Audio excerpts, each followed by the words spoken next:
اے پیغمبر صلی اللہ علیہ وآلہ وسلم،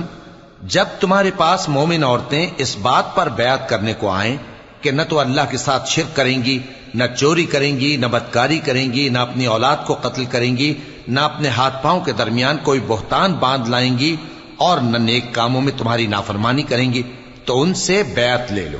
اور ان کے لیے اللہ سے بخشش مانگو، بے شک اللہ بخشنے والا ہے، مہربان ہے۔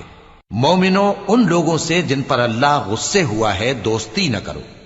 کیونکہ جس طرح کافروں کو مردوں کے جی اٹھنے کی امید نہیں، اسی طرح ان لوگوں کو بھی آخرت کے آنے کی امید نہیں۔